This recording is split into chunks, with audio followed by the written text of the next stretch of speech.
추석을 맞이해서 추석 특집으로 역사적인, 제가 역사 전공자는 아니지만 상식적인 수준에서 역사적인 강의와 현재 한반도 핵무기, 핵전쟁 위기, 그것에 대한 역사적 배경과 이런 것을 잠시 고찰해 보겠습니다. 먼저 줄거리를 먼저 말씀드리면, 우리나라가 이렇게 지금 북한의 핵의 인질로 사로잡혀서 고생하게 되는 이유가 결국은 남북 분단이 와서 이렇게 된 거거든요. 그래서 남북 분단이 되게 된 우리가 역사적인 근거는 얄타 회담입니다. 그래서 얄타 회담에 대한 것을 먼저 조금 말씀드리고, 그 다음에 왜 우리가 분단되었는가. 분단이 된 후에는 결과적으로 북한 쪽에서는 적화통일, 남한 쪽에서는 흡수통일, 이 두 개가 부딪히기 때문에 결국은 전쟁 얘기가 나올 수밖에 없는 거거든요. 전쟁이 나오면서 한미일 삼국의 연합과 북중러 삼국의 연합에 이제 대결이 있었던 거거든요. 결국 전쟁 얘기가 될 수밖에 없는 것이고, 이것의 해결 방안은 지금 잘 안 보이는 것이고, 거기에 대해서 우리가 이제 우리 역사적인 고찰부터 해서 필요하면 1부와 2부를 나눠서 강의를 시작해 볼까 합니다.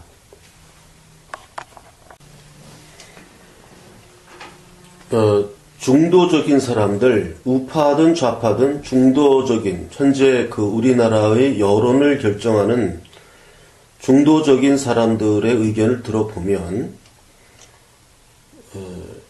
지금 태극기 든 사람들, 우파, 아주 극우파 사람들은 한반도에 전쟁이 일어날 것이다, 또는 오히려 전쟁을 바라고 있다 라고 표현하면서, 중도 우파적인 사람들의 생각으로는 한반도에 전쟁은 일어나지 않는다는 것입니다. 그 근거로서 뭘 드냐 하면, 한미일이 아무리 동맹이고 연합을 해도 북한 뒤에는 중국이 있기 때문에 중국은 반드시 참전한다는 겁니다.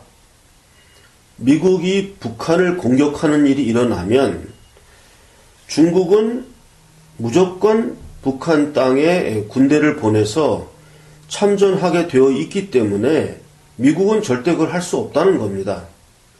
그래서 한반도의 전면전, 이런 전쟁은 일어나지 않는다. 다만 연평도 포격이라든지 천안함 폭침과 같은 그런 국부적인 그런 전쟁은 일어날 수가 있지만, 전면전, 6.25 동란 같은 그런 정면전은 절대 일어날 수 없다.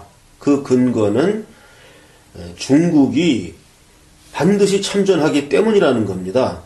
그리고 중국이 참전 의사를 밝힌 것을 우리나라 언론에는 별로 이렇게 부각되지 않는데, 분명히 중국은 참전 의사를 밝혔다고 합니다. 미국이 북한을 공격할 때는 우리는 참전할 수밖에 없다. 이렇게 중국의 의사가 확고하기 때문에, 그러면 미국은 북한을 군사 공격할 수 없다는 게 그 사람들의 의견이고, 한 걸음 더 나아가서 미국의 군사력이 중국의 군사력의 10배, 몇 배가 되는지는 모르지만 설령 10배가 된다 하더라도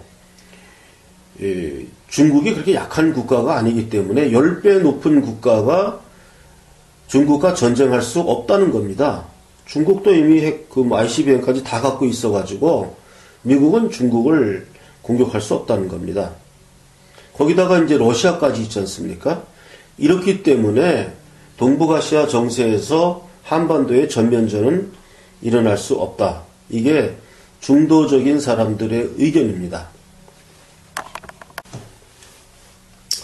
그렇다면 한반도에서 이 전면전의 가능성이 한반도에 생기게 된 이유는 근본적으로 남북 분단에 있습니다. 남과 북이 분단되어 있기 때문에 모두의 말씀드린 대로 남한은 북진 통일, 북한은 적화 통일. 그럼 두 개가 양 진영의 그 헌법이 상대방을 인정하지 않고 있어요. 우리나라 헌법도 북한을 정부로 인정하지 않고 국가로 인정하지 않습니다. 반정부 집단으로 인정하고 있고, 북한은 우리 남한을 국가로 인정 안 하고, 미제의 압제에 있는 무슨 괴뢰 도당으로 그 사람들은 알고 있거든요. 그러면 결과적으로 이거는 두 개가 충돌할 수밖에 없습니다. 그렇다면 남북 분단이 왔기 때문에 결국 우리나라에 지금 한반도에 그 전쟁 위기가 있는 거거든요. 그 근원적인 거는 얄타회담입니다. 얄타회담에서 남북의 38선을 그었지 않습니까? 먼저 얄타회담을 조금 설명해 드리면, 제2차 세계대전 종반에 소련의 흑해연안의 얄타에서 1945년 2월 4일에서 11일까지 미국, 영국, 소련의 순회들이 모여서 독일의 패전과 그 관리에 대해서 의견을 나눴습니다. 그 우크라이나 얄타의 리바디아 궁전에서 열린 회담입니다. 그래서 여기에서 한국의 분단이 논의되었습니다. 얄타 회담에서는 그 소련의 참전이 필요했기 때문에 연합국은 소련에게 러일 전쟁에서 잃은 영토를 반환해주는 대가, 그걸로 이제 소련의 참전 약속을 받아낸 것입니다. 그래서 소련이 참전하게 되었는데, 미국의 원폭이 투하된 게 1945년 8월 6일이고 8월 8일에 소련이 참전했어요. 그리고 일주일 후에 일본이 항복하였습니다.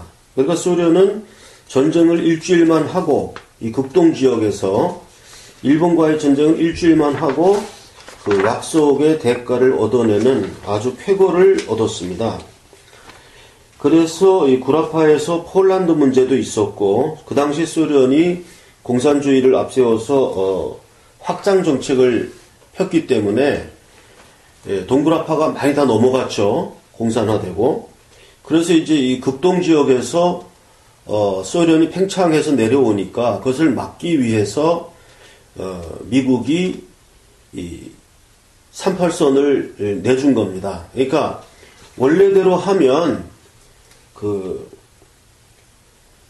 해당 지역의 모든 민주 세력을 폭넓게 대표하는 인사들로 인해서 임시정부를 구성하고 인민의 뜻과 합치되는 책임 있는 정부를 수립해서 광복을 맞는 민족에 대해서 돌려준다. 이런 게 논의가 됐었는데, 한반도에서는 소련이 그 참전의 대가를 요구한 것입니다. 참전의 대가를 요구해서 북한을, 그러면 한반도를 몽땅 미국이 이제 가지려고 했는데, 그것을 소련이 2차 대전 참전의 대가로 요구를 하면서 결국 그러면 반반씩 나눠 가지자 해서 38선이 그어진 거거든요. 여기에서 이 얄타 회담에서 우리나라의 이제 비극이 시작된 것입니다. 그러니까 소련이 그만한 대가를 요구했던 것입니다. 그리고 그 소련이 그어놓은 38선이 결국 이제 그 당시는 중공이죠. 중공이 6.25 동란에서 적극 개입함으로써 소련의 계승자가 되어버렸죠. 북한 땅에 대해서. 그래서 제가 오늘 이 특강에서 말씀드리고자 하는 것은 이게 너무 길면은 1부, 2부, 3부 나누어서 강의를 하겠습니다. 역사적인 맥락을 제가 전문가는 아니지만은 조금 짚어서 이야기를 해야 될 필요가 있기 때문에 또 추석 명절이고 하니까 시사성만 우리가 따르지 않더라도 시간이 좀 있어서 차분하게 말씀을 드릴까 합니다. 국제 정세라는 것은 강대국의 이해관계와 강대국의 그 거래에 의해서 결정되는 것입니다. 그러니까 세계 제1차, 2차 대전을 통해서 세계의 판도가 재구성된 것입니다. 그래서 이제 이스라엘, 제일 그 문제의 소지로 남았던 것이 뭐냐 하면은 이스라엘의 독립이죠. 그 발포 선언인가요? 그걸 통해서 이스라엘 독립을 약속함으로써 이제 그게 중동 지역에 아주 분쟁의 불씨가 된 것이었고, 동굴아파 쪽에서는 소련이 거의 패권을 다 차지했어요. 동굴아파 전역을 전부 공산화시킴으로써 공산주의 팽창을 가져왔고, 극동 지역에서 극동아시아에서 이 한반도 문제가 되었는데, 여기서는 38선을 그음으로써 남쪽과 북쪽을 반반씩 나누자 하는 것으로서 국제관계가 청산이 된 거고, 그 다음에 이제 동남아시아에서는 베트남이죠. 월맹과 월남으로 그것도 이제 그 선을 그어서 이제 나눠 가졌죠. 공산 세력과 자유민주 세력이. 그렇게 해서 2차 세계대전 후에 세계 지도가 확정된 것입니다. 그렇게 해서 38선이 그어지고 그것을 해결하겠다고 나선 사람이 김일성 아닙니까? 무력으로. 무력 적화통일로서 그 38선을 해결하겠다 해서 6.25 동란이 일어났는데, 중공의 참전으로 인해가지고 그게 수포로 돌아갔어요. 그래가지고 그어진 게 이제 휴전선 아닙니까? 38선이 휴전선으로 바뀌었어요. 그랬기 때문에 한반도에서는 이 전쟁의 불씨가 남아 있는 겁니다. 휴전 상태로 끝난 거니까. 자, 그러면 우리 아주 순수하신 분들은 너무 좀 이렇게 우리 쪽으로 생각하는 어떤 경향이 좀 있습니다. 미국이 우리나라를 위해서 뭐 희생한다든지 뭐 그런 식으로 뭐 희망사항으로 생각해 가지고서는 절대 이 문제가 해결되지 않습니다. 그럼 제2차 세계대전을 통해서 세계가 재편되었고, 그렇게 함으로써 우리나라가 이제 남북으로 나뉘었는데, 그 남북으로 나뉘은 것에 대해서는 대가 관계와 거래 관계가 있었던 겁니다. 소련이 2차 대전에 참전을 한다는 조건부로, 일본이 그렇게 빨리 항복할 줄은 미국은 몰랐습니다. 일본이 그렇게 빨리 항복할 줄은 미국은 몰랐고, 아주 일본이 만약에 항복을 안 했으면 세계 2차 대전은 정말 질질 끄는 전쟁이 될 거였는데, 그렇기 때문에 소련의 참전이 필요했습니다.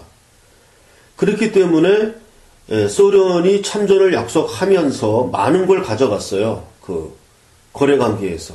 그 거래관계에 가져간 것이 38선 이북의 땅입니다. 그것을 공산화시키겠다는 그러한 열강들의 거래관계가 있어서 이 우리의 남북분단이 시작된 겁니다. 즉 남북분단이 시작됨으로써 우리는 언제든 그 남북전쟁의 불씨를 가진 국가로 탄생한 것입니다. 그러면 왜 우리가 이제 남북분단의 길로 갔는가? 이런 것은 이게 강의가 좀 길면 다음 강의로 넘기기로 하고요. 거기에 대한 역사적 고찰은 넘기기로 하고요. 어쨌든 남북 분단이 됨으로써 우리나라는 이 전쟁을 할 수밖에 없는 그런 상태가 된 겁니다. 이건 우리가 아주 굉장히 비운의 민족으로 전락한 거예요. 비운의 운명으로 전락한 것입니다. 자, 그러면 이것을 해결할 수 있는 방법은 뭐냐? 네, 이것이 해결되려면 어떠한 국제적인 거래가 이루어져야 합니다. 2차 대전에 소련이 참전한다는 식의 굉장한 빅딜이 있어야 돼요.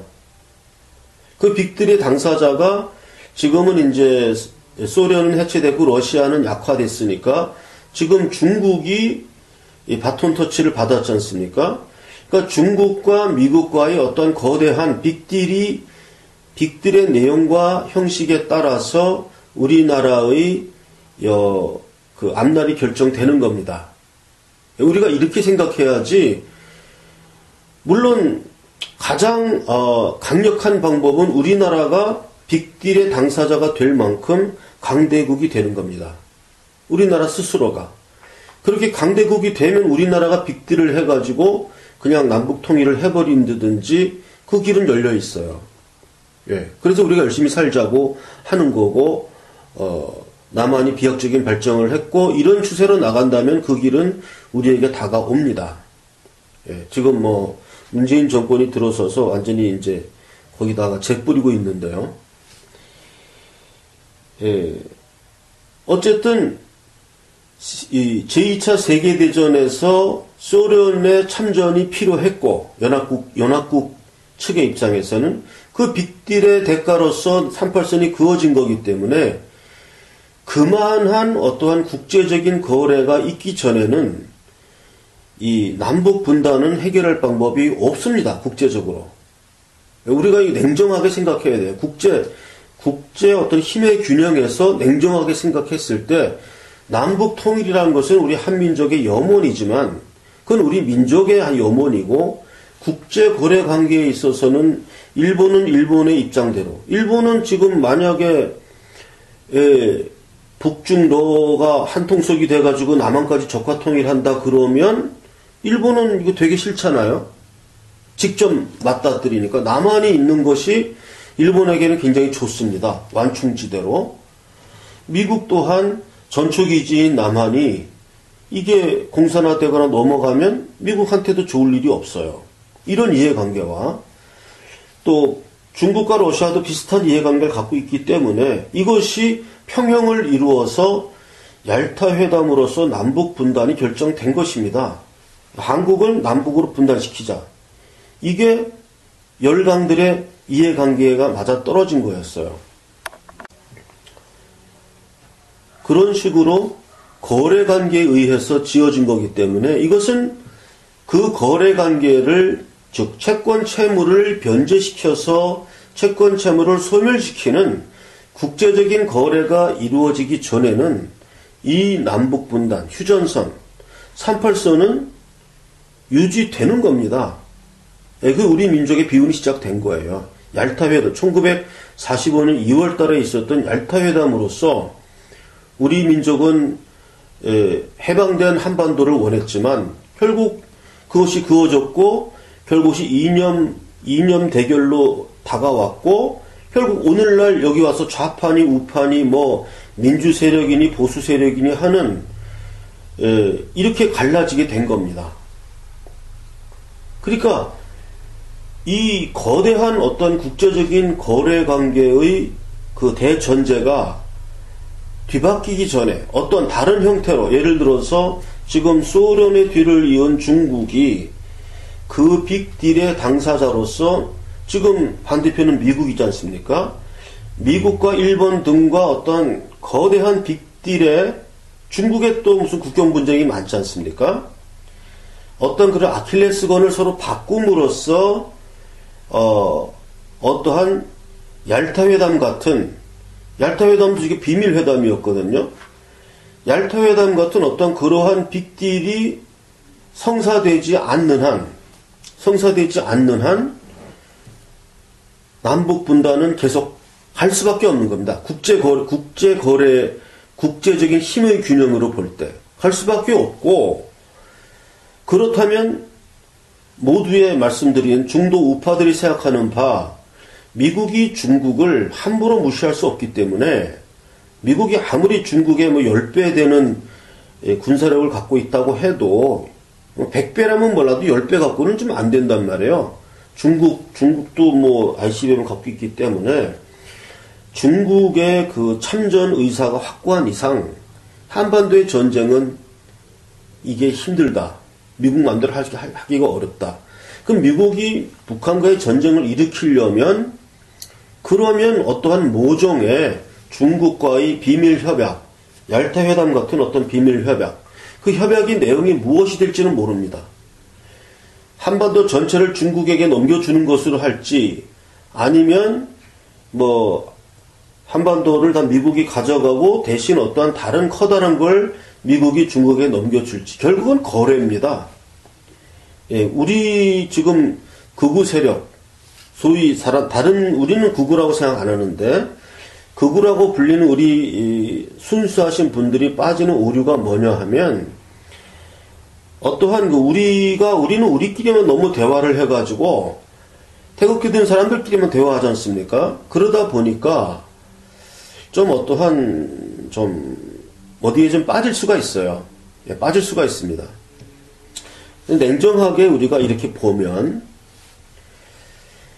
그렇다면 그러한 빅딜이 이루어지지 않는다면 현 상황은 유지가 되는 겁니다. 그럼 가장 나쁜 결과가 와요. 우리가 우려하는 북한에 의한 남한의 적화죠, 적화. 지금 말씀드린 대로 만약에 전쟁도 중국 때문에 힘들고 그러면 38선은 그대로 유지가 되고 그러면 북한은 핵을 완성하고 이제 6개월 내서 1년 후면 완성한다는 거 아닙니까? 그런 시나리오로 나간다면 그 다음에는 북한이 남한을 향해서 그 적화 공산화의 그 야욕을 실천하기 시작할 때에 우리가 우려하는 그런 사태가 자꾸 일어나게 되는 겁니다.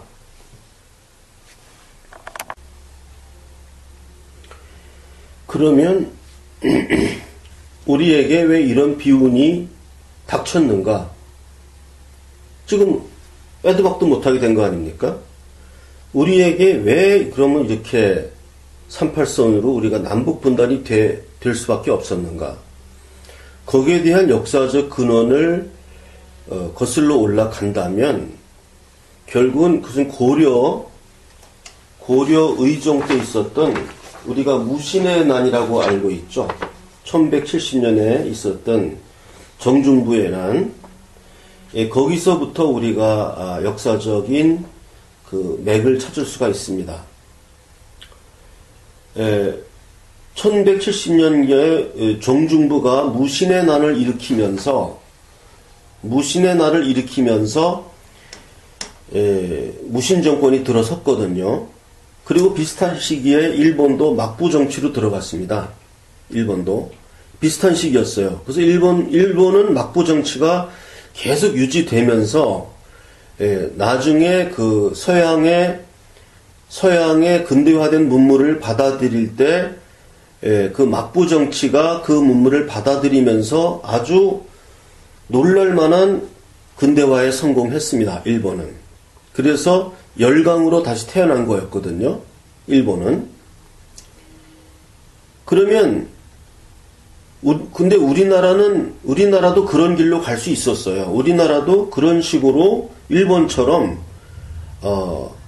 그 서양의 근대화된 문물을 받아들임으로써 우리나라도 열강으로 태어나고 일본처럼 근대화함으로써 세계대전을 일으킬 수 있는 그런 나라로 우리나라도 발돋움할 수 있었는데 이 무신 정권이 실패함으로써 우리나라는 그 길이 무너진 겁니다. 즉 뭐냐 하면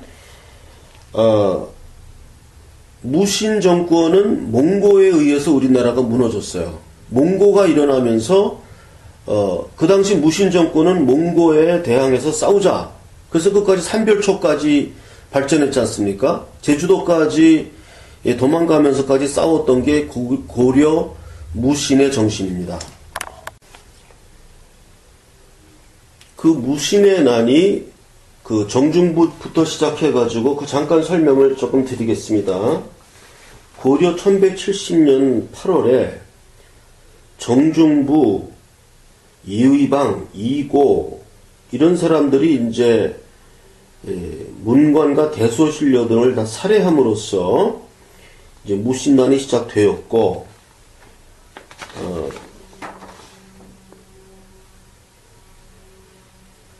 우리나라는 무신난을 겪음으로써 이제 일본도 그 당시 이제 막부 정치로 들어갔고, 일본에는 그러니까 천황이 있었죠.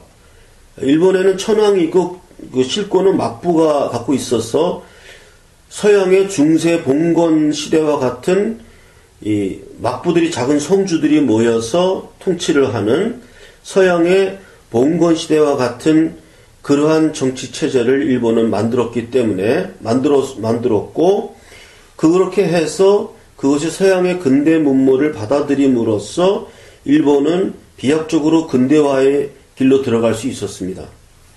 우리나라도 무신 정권이 무너지지 않고 몽고가 없었으면 무신 정권이 장악을 하고 그러면은 그때도 이제 고려는 이제 고려도 황제로 했죠. 고려도. 예, 그래서 고려의 그 왕 밑에 무신 정권들이 이렇게 봉건 체제로 굳어졌으면 우리나라의 정치 체제가 그랬으면 우리나라도 그러한 서양의 봉건 체제와 비슷한 사회를 형성한 상태에서 서양의 근대 문물을 받아들이면서 우리나라도 그 1800년대에 이런 시대에 들어와서 비약적으로 우리나라도 근대화에 성공할 수 있었습니다. 그런데 우리나라는 무신 정권이 1170년에 이렇게 해서 잡았지만 결국 몽고가 일어남으로써 몽고가 무신 정권을 무너뜨리고 우리나라를 지배했기 때문에 무신 정권이 사라져 버렸습니다. 그리고 결국 몽고가 물러난 후에 다시 정권을 잡은 게 누구냐 하면 이성계거든요. 이성계가 정권을 잡고 이시조선은 무신 정권이 아니거든요. 그럼 문신들을 하고 이성계가 자기가 무신 출신으로 무신들에게 권력을 주면은 이렇게 쿠데타가 일어난다는 것을 이성계는 알고 있었기 때문에 거기서 이제 왕권 강화로 들어가면서 허약한 국가로 바뀐 거였어요. 그렇기 때문에 그 국가 중심 세력인 이 봉건 세력이 있어야 서양 사회가 근대화되듯이 근대화되는 그런 절차를 밟을 수 있는 것이고, 일본은 그게 운때가 맞아서 근대화가 되었는데 우리나라는 그렇지 않았던. 그러니까 우리나라는 근대화의 그거를 기회를 잡지 못하고 결국은 일본의 식민지로 전락하게 된 겁니다. 예, 그게 우리나라의 불운의 시작이에요. 예, 다시 정리해서 말씀드리면 이 무신의 난이 몽고에 의해서 실패했기 때문에 무신 정권이 몽고에 의해서 그게 이제 파멸되었기 때문에 우리나라의 국가 중심 세력은 결국 이시조선으로 넘어오면서 왕조 정치로 이렇게 간 거죠. 그래서 근대화할 수 없었던 것입니다. 그래서 그 같은 시기에 일본은 근대화에 성공해서 열강의 대열로 올라서면서 우리나라를 식민지화할 수 있는 그런 강대국의 대열로 올라섰고, 우리는 그 기회를 놓침으로써 강대국의 대열로 일어서지 못했던 거예요. 우리나라도 얼마든지 그 무신 정권이 살아남았고 우리나라도 일본의 막부 정치와 같은 정중부, 이의방 그 사람들이 전부 실권을 가졌거든요. 최충원까지 와가지고 이 사람들의 어떤 그 무신 정권의 체제가 계속 유지됐으면은 그랬으면은 이 이시조선의 성립도 좀 어려웠을 뿐만 아니라 일본과 비슷한 이런 봉건 영주 사회로 들어가는 거였습니다. 우리나라도. 그랬으면은 문제가 달라질 수 있었어요. 그랬는데 우리나라는 그런 길로 못 가고 근대화에 실패하게 된 것입니다. 이것이 일본과 우리나라가 다른 길로 걸어가게 된 역사적 배경입니다. 그전까 우리 역사적으로 그렇지 않습니까? 우리나라가 일본보다 절대 못한 게 아니었습니다. 이 동북아 세력권에서 특히 고려 시대에 있어서는 뭐 동북아의 패권 국가로서 굉장히 그 황제를 칭하고 세력 있는 그런 국가였거든요. 이것이 왜 그러면 우리 얄타 회담과 연결이 되냐 하면 이렇게 해서 우리나라가 근대화하지 못하고 강대국으로 발돋움하지 못했기 때문에 일본의 식민지가 됐던 것이고 결국 2차 대전이 뭐냐 하면은 그렇게 식민지로 전락했던 나라들을 다시 복권시켜서 각 나라 민족에게 다 돌려주겠다 하는 게 2차 세계대전의 결과잖아요. 그래서 그것은 일본이 항복함으로써 실현되었는데 결국 우리는 그렇게 됨으로써 아까 모두에 말씀드린 대로 소련과 연합국가의 그 빅딜에 의해서 소련이 그 소유권을 주장하는 바람에 38선 이북의 땅이 소련의 휘하로 들어가게 되는 이런 비극을 맞게 된 것입니다.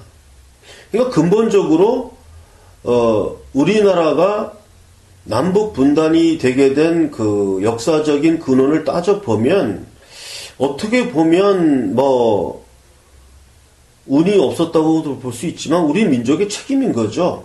우리가 그 일본에게 점령을 당했으니까 힘이 약해서 그랬던 거니까 일본이 우리나라를 침략해서 우리가 망한 게 아니고 우리나라가 힘이 약했기 때문에 일본의 침략을 당한 거였죠. 그 일본이 아니더라도 누군가의 침략을 받는 거였고요. 그러니까 우리나라가 그 당시에 근대 국가로 근대화에 성공하지 못했던 그 역사적 배경이 우리나라 사회의 잠깐 무신 정권의 몰락에 저는 이렇게 두고 있거든요. 그래서 결국은 뭐 그렇게 따지면 결국은 우리 탓이에요. 이 38선이 생긴 게 얄타 회담 우리가 나라를 빼앗겼기 때문에 얄타 회담을 맞이하게 된 거였고 그럼 강대국기로는 소련이 참전해 주는 대가로 자기 지분을 챙겨가겠다 해서 그렇게 된 거였기 때문에 근본적으로 이것은 우리 민족의 스스로 책임으로 우리 국가 책임으로 38선이 우리에게 주어진 것이다. 이렇게 볼 수밖에 없어요. 자, 그러면 세상에 원인 없는 결과는 없습니다. 즉 이러이러한 과정을 통해서 우리에게 남북 분단이라는 비극이 생긴 거기 때문에 결국은 이것을 어떠한 형태로든 그 대가를 지불하고 독일은 동독을 통일하기 위해서 많은 대가를 지불했지 않습니까? 서독이 그만한 힘을 갖고 있었고 그만한 돈을 지불함으로써 서독은 국가 통일을 이룰 수 있었던 것입니다. 저는 그 당시 독일 통일에 될 때 저도 뭐 나이가 더 젊을 때였는데 그 당시 제 소견으로는 독일은 통일될 수 없다. 저는 그렇게 생각하고 있었어요. 독일 통일될 거라고 생각을 못했습니다. 그 당시에. 뭐 식견이 부족한 젊은이였기 때문에 그랬을 것이라고 생각합니다만 어쨌든 독일이 통일에 성공했습니다. 저는 그 당시에 독일은 절대 통일될 수 없다. 저는 그렇게 생각하고 있었습니다. 제가 그 당시에 젊은 나이에서 그렇게 생각했던 근거는 뭐냐 하면 독일이 너무나 위험한 존재고 러시아라든가 이 독일을 둘러싼 열강들이 독일의 통일을 찬성할 리 없다. 저는 그렇게 그 당시 생각했어요. 그런데 독일은 빅딜을 성사시킴으로써 거기에 해당하는 많은 그 비용을 지불했죠. 독일이. 뭐 유대인에게 뭐 엄청난 배상하고 뭐 수상이 가서 뭐 사과하고 무슨 뭐 독일은 엄청난 그 희생을 치르면서 통일을 완성했습니다. 즉, 독일은 그 대가를 분명히 치렀어요. 그와 같이 저는 어떻게 생각하냐 하면, 우리나라의 남북 분단은 근원적으로 제가 무신의 난까지 거슬러 올라가서 일본에게 침략을 당할 수밖에 없었던 우리나라의 근대화 실패에 두고 있기 때문에 우리가 힘이 약한 국가로 갔지 않습니까? 그러니까 근원적으로 이건 우리 탓이에요. 그렇기 때문에 이거는 우리가 돈을 벌어서 뭔가를 지불하고 뭔가를 기회비용을 다 지불해서 그 채권 채무를 소멸시켜야만 이 남북 분단은 해결된다. 저는 그렇게 보고 있습니다. 왜냐하면 강대국이란 거는 남이거든요.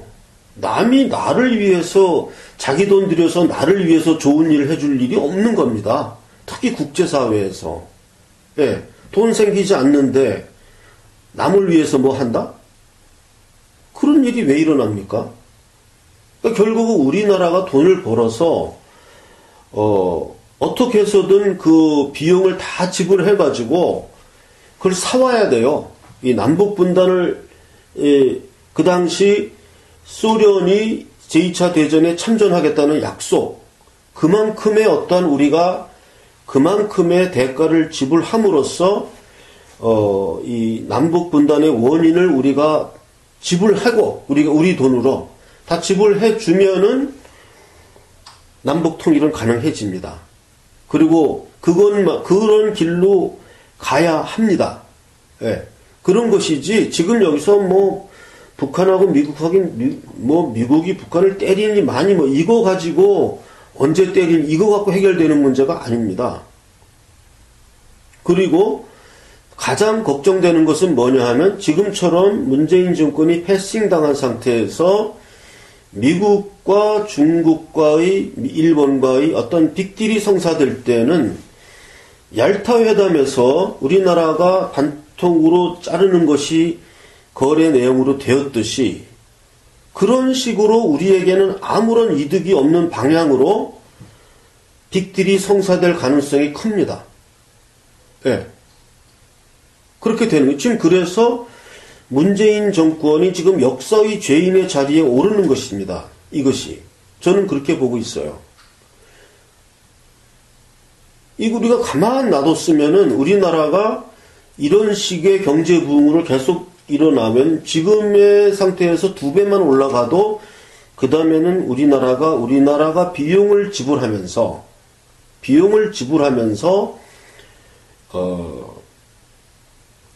남북 통일을 이룩할 수 있는 경제력, 국력을 갖게 되는 상황에 있었습니다. 우리나라가. 비약적인 발전을 이렇게 해가고 왔었는데 이게 갑자기 지금 박 대통령 탄핵부터 시작해가지고 삼천포로 빠지면서 그 고속도로에 완전히 그냥 거기다 돌을 갖다 채증을 일으킨 거예요. 이게 지금. 이게 그런 역할을 지금 한 겁니다. 이 좌파 정권이란 것이. 그래서 근본적으로 우리가 이 남북분단은 우리 민족의 힘으로 그 대가를 소련이 제2차 대전에 참전해 주겠다. 그 대가로 이거를 달라라고 요구했어요. 뭐 폴란드를 달라, 동굴아파를 달라, 그 다음에 극동아시아에 있어서의 북한을 달라. 이런 식의, 많은 요구를 많이 했죠. 소련이.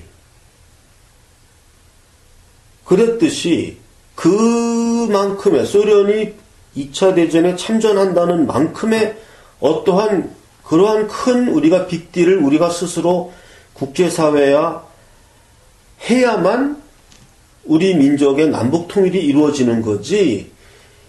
그런 게 우리가 지불하지 않았는데 어떻게 남들이 서로 치고받고 싸워가지고 미국이 이겨가지고 그래가지고 우리가 어부지리를 얻어서 남북이 통일된다? 이런 착각에 빠진 분들이 있는데 그런 일은 절대 안 일어납니다. 그렇게 일어나도록 두고 보질 않습니다. 중국하고 뭐 이런 애들이. 예. 남의 나라 좋은 일을 그들이 왜 하겠어요? 그렇습니다. 그러니까 지금 우리나라가 정신 똑바로 차리고 운전석에 앉아서 가야 되는데 문재인 같은 사람이 자기가 운전석에 앉았다고 얘기하는데 운전석에 앉아있지도 않아요. 이 사람 지금 버스 밖에서 뛰고 있습니다. 지금 패싱 당해갖고 안 태워준다는 거 아닙니까? 그런 사람이 무슨 운전석이요. 지금 우리나라가 운전석에 앉아서 지금 제가 말씀드린 이러한 국제정세에서의 그럼 최소한도 우리가 운전석에 앉아있다면은 좋다.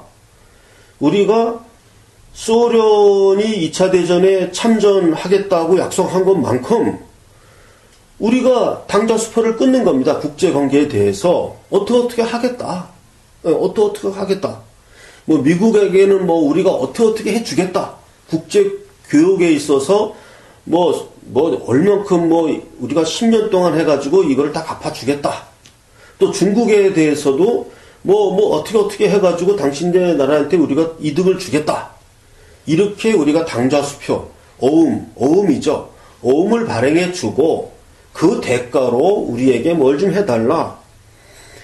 이런 식의 그 프로젝트가 가능했어요. 박근혜 정권서부터 해가지고 우리는 더 비약적으로 발전하고 있었고 북한은 점점 더 고립되고 낙후되어 있기 때문에 그런 추세로 벌려나가면은 결국은 우리나라가 주도하는 그러한 남북 통일의 길이 점점점 다가오고 있었습니다.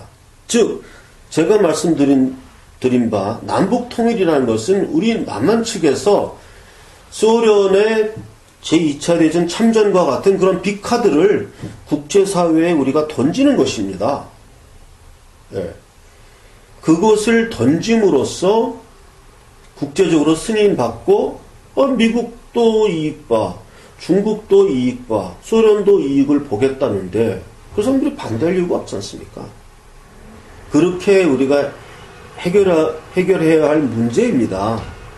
이게 많은 어르신들이 잘못 생각하는 게 옳고 그름 주장해가지고 이게 옳은 거 아니냐? 우리나라가 왜 분단되고 살아야 되느냐? 이 옳고 그름 주장한다고 될 문제가 아니에요. 제가 얘기한 대로 풀지 못하면 안 풀려집니다. 절대 안 풀려집니다. 국제관계에서 아무런 이득을 안 보는 일을 강대국들이 왜 하겠습니까? 안 해요. 안 합니다.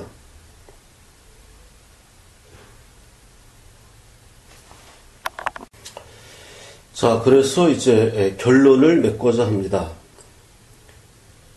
그러면 지금 우리에게 남은 과제가 뭐냐 하면 결국 현재 이 문재인 정권의 이 민족사적 이 반역 행위거든요. 지금 잘 나가는 우리나라 배를 갑자기 선로를 틀어서 지금 엉뚱한 방향으로 지금 몰고 가고 있어요.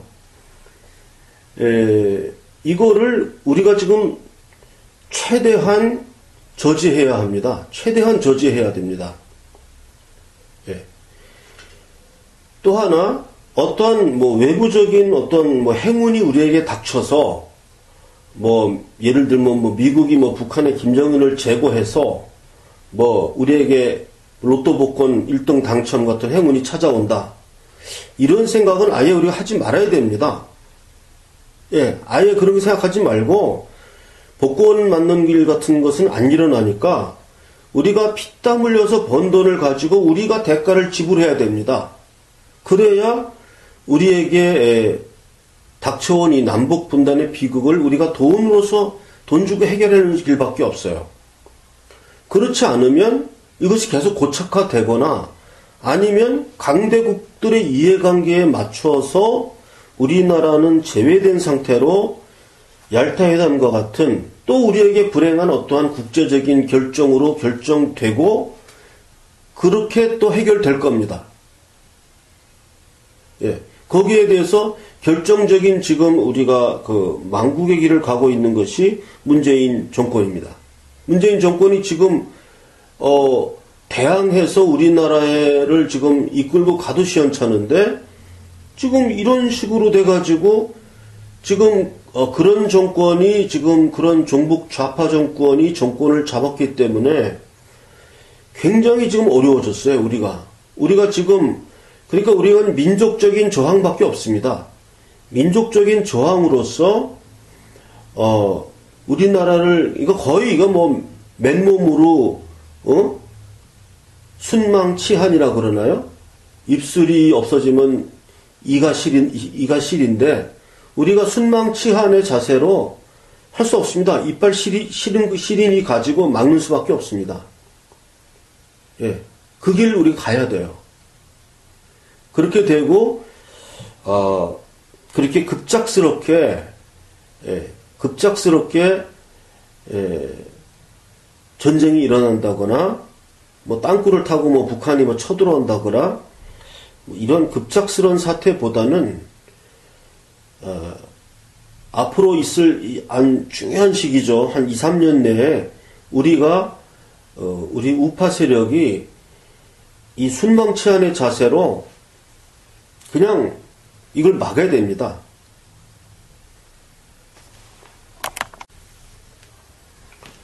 그럼 오늘 장시간 걸쳐서 제가 추석 맞이 특강 강의를 외람되이 알지도 못하는 사람이 이렇게 역사적 강의까지 하면서 했는데요. 쭉 정리를 하면 우리나라와 일본은 사실 동북아의 열강으로 어깨를 나란히 하는 강대국으로 발전할 수 있었다. 서양의 근대 문물을 받아들임으로써 일본은 그 궤도를 탔지만 우리나라는 가지 못했다. 그 역사적 맥락은 정중부의 무신의 난에서 성립했던 무신 정권이 몽골 제국에 의해서 와해됨으로써 결국 이시조선을 열게 되었고 우리나라에는 일본이 이룩했던 막부 정치와 같은 그런 봉건 정치가 무신에 의한 봉건 정치, 각 성주들이 이 국가를 지배하는 이런 봉건 정치가 우리나라에는 형성되지 못했고 결국 왕권만이 존재하는 사회가 됐기 때문에 왕권만 있는 사회는 결국 식민지로 전락할 수 있었고 근대화에 실패하게 됨으로써 우리나라는 약소국으로 전락하고 마른 것이다. 그래서 일제강점이라는 것이 이루어졌고 그 결과 일본의 패망의 대가로 우리나라에 광복을 오게 돼 있었지만 그것이 결국 그 반쪽은 소련의 2차 대전 참전으로 소련의 지분으로 넘어가 버리고 말았다. 그래서 그것을 우리가 되찾는 것은 우리의 힘으로 그만한 대가를 되찾기 전에는 어떠한 형태로든 우리에게 그런 복락이 로또 복권처럼 찾아오지는 않는다. 그런데 지금 현재 문재인 정권이 우리가 잘 나가고 있었어요. 그런 길로 가고 있었는데 갑자기 이상한 그 아주 협소한 세계관, 계급투쟁론, 이런 아주 구시대적인 이런 걸 가지고 들고 나와가지고 국민을 현혹하고 우롱해서 정권을 잡은 후에 우리나라의 뱃머리를 틀어버린 겁니다. 이게 지금. 그러니까 우리는 이 뱃머리를 어떻게 해서든 이 입술이 없으면 이빨로라도 막아야 돼요. 이걸 막아야 됩니다. 막는 길이 일단 그 탄핵 무효, 우리가 우선 주장하는 거, 우리가 늘상 해던 일을 더 강력하게 하는 길입니다. 그리고 조금 섣불리 예상할 수 없겠지만은 우리나라가 패싱된 상태에서의 만약에 강대국들 간의 어떤 협상이 이루어진다면 그것은 절대 우리에게 유리한 입장은 아닐 것이다. 그래서 우리는 지금 굉장히 이렇게 중요한 시기에 문재인 좌파 정권이 들어섬으로 해서 지금 아마 역사상 가장 최악의 위기 상황에 있다. 이렇게 오늘 제 강의 내용을 정리하도록 하겠습니다. 이름하여 야학이라고 명명하였는데 야학운동이란 것은 과거의 문맹퇴치운동, 그런 것에서 현재로서는 젊은 사람들이 나이 드신 분들을 컴퓨터 및 스마트폰 교육을 시키는 장으로 활용되고 있습니다. 특히 그러한 활동에 나서는 젊은 사람들이 좌파 사상에 물들어 있고, 우리는 이 젊은이들을 올바른 이념으로 재무장시키기 위해서 작으나마 이 야학 운동을 시작했습니다. 이 야학 운동에 우리가 강사분들도, 중소 강사분들, 예를 들면 이은택 씨라든지 시간이 되면 이런 분들 초빙해서 이념 재무장하고, 또 우리 우파내의 인사들에게도 이념 재무장을 하고, 다각적인 그런 운동본부로서 우리 야학운동본부를 열었습니다. 야학운동본부는 지금 우리가 지금 월세방을 얻었는데요. 월 25만 원이 지출됩니다. 그래서 제가 방송을 통해서도 여러분들께서 후원을 약속해 주셨고, 후원하는 방식은 돈들이 다 없으니까 월 5,000원씩 매월 후원하는 것입니다. 그래서 5,000원씩 후원자 50명을 제가 모으고 있습니다. 그래서 아직 한 절반도 아직 못 넘었습니다만은 그 후원자의 인원은 채워질 것이라 저는 확신하고 있습니다. 한 분 한 분 정성을 모아서 후원해 주시면은 감사하겠습니다. 후원 계좌는 국민은행 5951-37-01-001768입니다.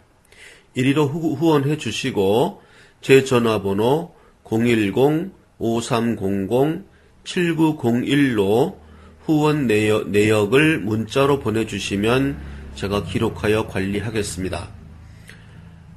그 외에도 저희 태극사랑에서 기획하고 있는 많은 작은 활동들이 많이 있는데, 일단 가시화된 거 지금 야학 우리가 운동본부 이 활동을 먼저 방송합니다. 많은 분들이 이렇게 십시일반 조금씩이라도 도와주신다면 우리가 운동해 나가는데 큰 도움이 될 것입니다. 장소적으로 안산이란 좀 외진 곳에 우리가 운동본부를 만들었는데, 일단 제1호점 안산점을 만든 후에 그 다음에 2호점, 3호점 이렇게 조직적인 우리 야학운동본부를 만들어 나갈까 합니다. 저희 야학운동본부의 활동을 지켜봐 주시고 후원해 주시기를 부탁드립니다. 이상입니다. 태극 기독선교센터 예배는 주일날 오후 4시에 시작합니다. 태극 기독선교센터는 좌파교회, 좌파목사, 좌파설교를 떠나서 우리 우익 태극기 세력의 기독 선교활동, 기독 예배에서 자유롭게 우파의 기도를 하기를 원하는 분들을 위해서 우리가 태극 기독 선교센터를 수립했습니다. 예배 시간은 오후 4시고요. 4호선, 전철역 4호선으로 상록수역에서 도보 5분 거리에 있습니다.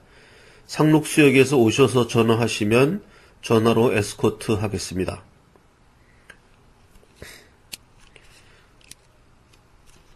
우파교회를 찾는 분들은 우리 태극 기독 선교센터에 오시기 바랍니다.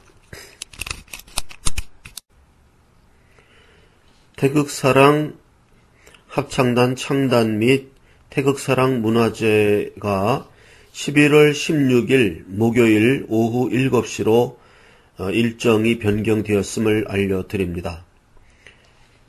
태극사랑 합창단 창단 및 태극사랑 문화제 공연이 11월 16일 목요일 오후 7시로 변경되었음을 알려드립니다.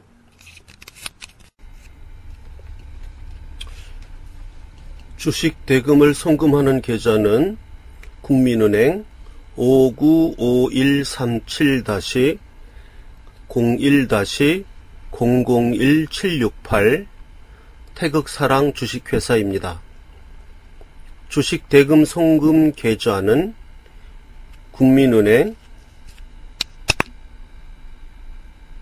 595137-01-001768 태극사랑 주식회사입니다. 신문 대금 송금은 국민은행 11130-01-094293 태극사랑 신문방송사입니다. 신문대금 송금 계좌는 국민은행 11130-01-094293 태극사랑 신문방송사입니다.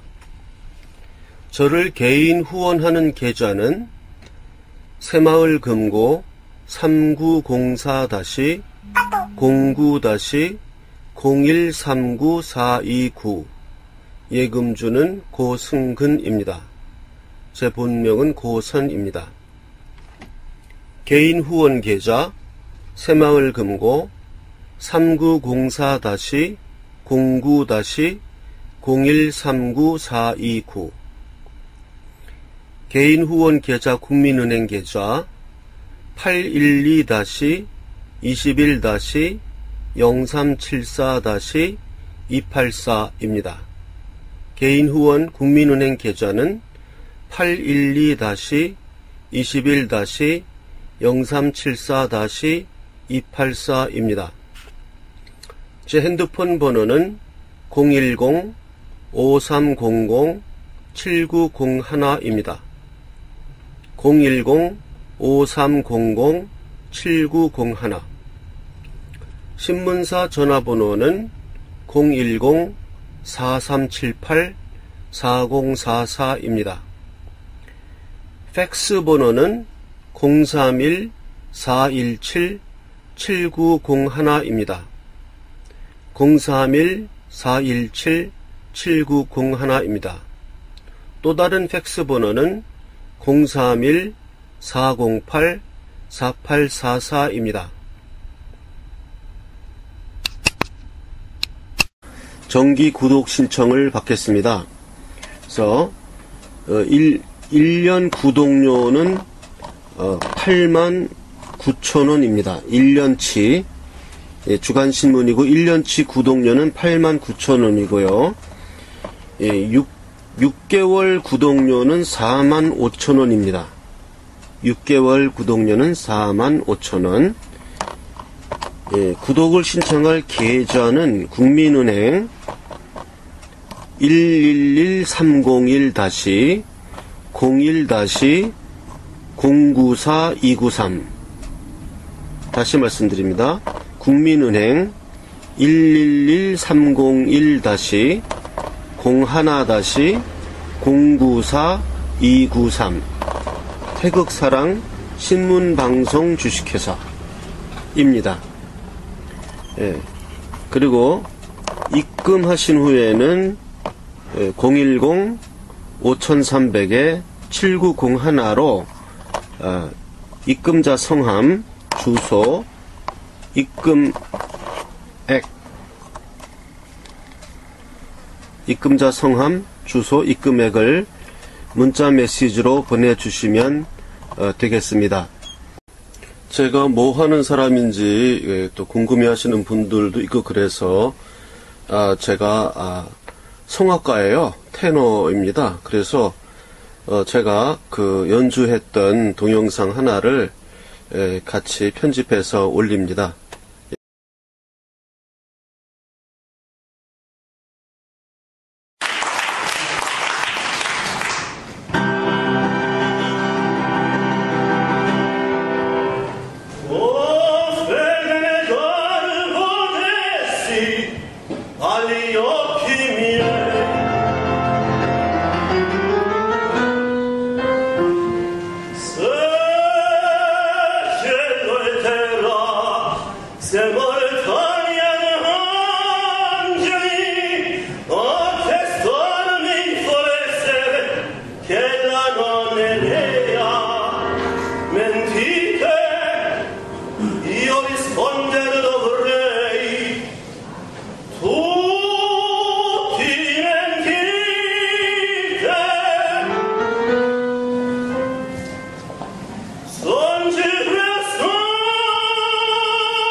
Simen da